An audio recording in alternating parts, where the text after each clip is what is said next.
Best states to retire in 2025. Now, this is a list, not something that I necessarily agree with. So let's get kind of moving into this real quick, see how this works. There we go. Much better. 55.com, which we'll go to in a minute, reveals the best states to retire in 2025. And that's the crux of the article. So it was basically a PR push for them to go over to this site right here. And by the way, the link's in my blog, so you can jump on that, no problem. The best states to retire, to spend your retirement. Delaware, the number one place to live when you're retired.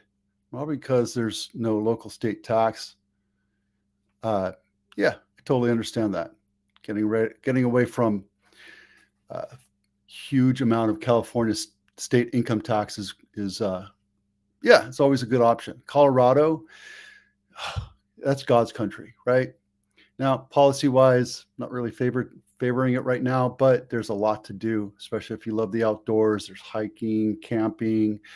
There's tenors, I believe it's called, where you go up to 10,000 foot levels. And obviously there's skiing and water skiing, and it's always the Colorado Rockies. And yeah, the Avalanche, go Avalanche. I actually saw them play in Colorado years ago. Pretty cool. Florida, the Sunshine State, if you don't mind high tax or high insurance. I heard somewhere where the hurricane insurance for a standard home is about $10,000 a year, which that's not tenable for a lot. So, you know, as far as things to do for a retiree, this is a perfect place. It's fun. It's enjoyable. There's a lot. It's like Babe in Toyland, right? There's always something going on. Weather's pretty amazing. Yeah, you get hurricanes, but we also get forest fires here. So North Carolina, that is a beautiful place. And yeah, there's some places that are hot and muggy, and go up to the mountains, to the Appalachia. And boy, I tell you, you can live a great life up there. It's like mountain living. I'll tell you that right now. It's pretty rustic, but it is beautiful there. It's pretty amazing. In Virginia, there's a lot to do. I've been there 3 times for trade shows, etc., back in my youth. And it's a fun place to go. It's a little slower. It's much slower than North Carolina. The one thing I don't like about is the speed limit is 55, and they're pretty strict about it. Still, one thing I can remember about Virginia. Honorable mentions: Idaho, New Hampshire, Minnesota, and Pennsylvania. I was just talking to somebody that moved from Pennsylvania. So there you go. Places to retire, or at least consider retiring. There's, again, if you want to read more about it, jump into my blog. My insurance claim won't pay for fire damage. This is a big thing, guys. If you have any kind of damage to your house and the insurance company is denying it, talk to this guy right here. The link is in the YouTube link is here, and then you can get to him through that. But this guy will fight tooth and nail to make sure you get every penny. He knows how to negotiate terms with insurance companies. And yeah, he takes a big chunk out of it, but it's better than getting nothing or getting a kick in the pants, right? This section of this episode is brought to you by the Home Inspection Checklist. I'm actually sending this to one of my clients because we had a walkthrough yesterday and we talked about all the different things he could do. He was writing it down on a little pad of paper, and this is going to allow him to go through every little nook and cranny to see what an inspector would look at. Just download it if you're thinking about selling your house. Can you use gifted money as a down payment? Yeah, absolutely. There's certain stipulations, and these are general guidelines because every lender is different. Every bank is different. Every bank has their interpretation on Fannie Mae and Freddie Mac and FHA. So absolutely, if your parents can offer you a big chunk of money down payment, you have to let it mature. Talk to your lender. If you don't have a good lender, let me know. I have a good couple, 3 guys. I just sent my seller off to my guy because they're thinking about moving down to SLO. So yeah, walk through the understanding of how this gift will work. How does it work? How does it report? How does each lender use it for each specific loan, right? So think about that. Matter of fact, we were talking about it. He's a Marine veteran, and he's going to sell his house, and they want to buy down and slow. So what happens if they use the VA loan to buy that house as primary residence, make this a second home, and rent it out and all that other stuff? So there's all sorts of different options that are out there. This is Apple House of the Week. I have it somewhere. I really should have it written here. So not my listing, Hampton Ave. It's a nice rinconada. Maybe we talked about this. $2.3 million, 3-bedroom, 1.5 bath, 1,100 square feet. Holy cow. And if you look at it, it's pretty daggone close to the Apple campus. You can literally walk to Apple. It's been on market 244 days, and they have not budged. Oh, they went down $100,000. Let's take a look inside this bad boy. Yeah, tell you. Hey, look, if buyers aren't coming around making offers, it's based on the condition and the location of your house and price.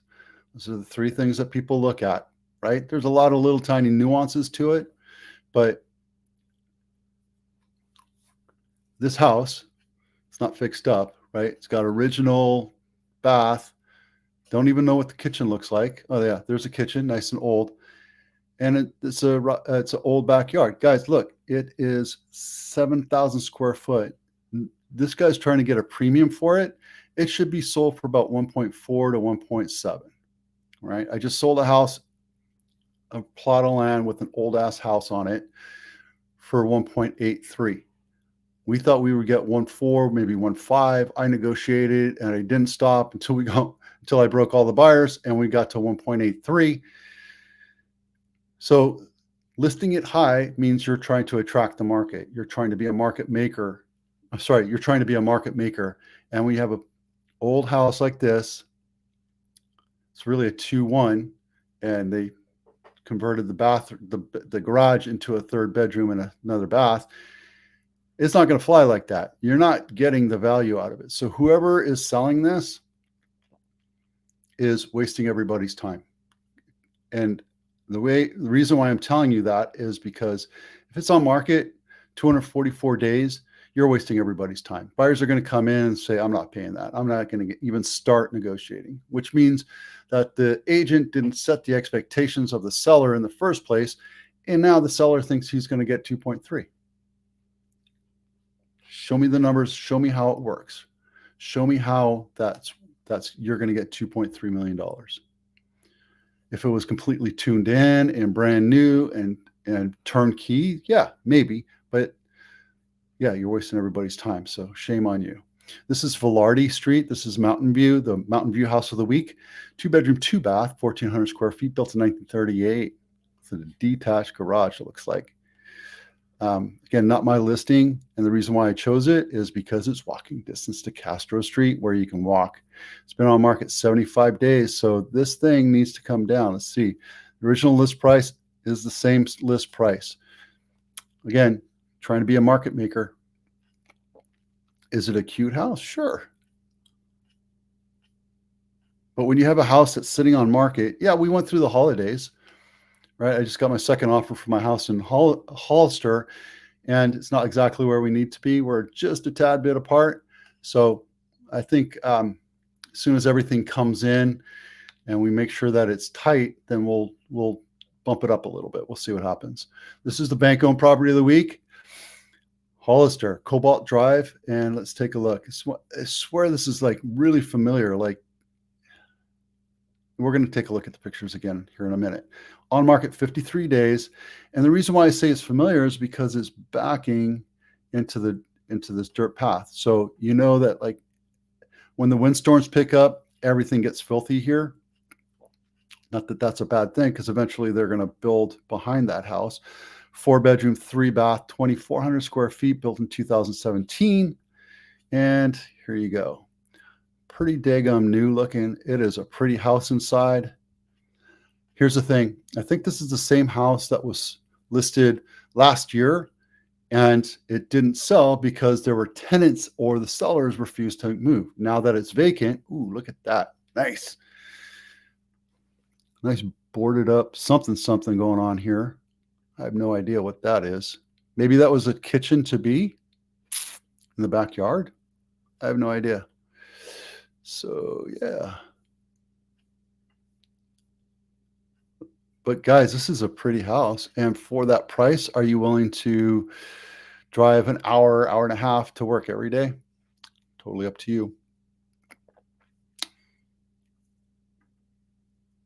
We just did Mountain View. And then here is the 40-day on market report. I wanted to let you know about what's going on here. We had 18 closes last week, only in San Jose, 18 closes. Now, remember, it's 30 days past Christmas, where everybody's thinking about buying birth or Christmas gifts, not buying a house. So it's a little bit down, but holy moly, that's crazy. Same thing with Santa Clara, 48 closings last week. That's it, 48 closings. It is what it is. So 40 days on market. We have 90 houses that have been on market over 90 days. We have 45 houses that have been on market 45 days. And bank owns in the Bay Area 65. And you just saw one. In all of California, we have 200. So nothing's really jumped up. As a matter of fact, inventory's come down since October, if you look over there. And then the pendings are okay. Guys, we need to get more houses on market. This needs to be about 1,000 houses, and this needs to be about 2,000. We're 25% of where we need to be. So that's that. All right. That's it for now. I'm Vito with Abitano. Thanks for watching. We'll see you out there.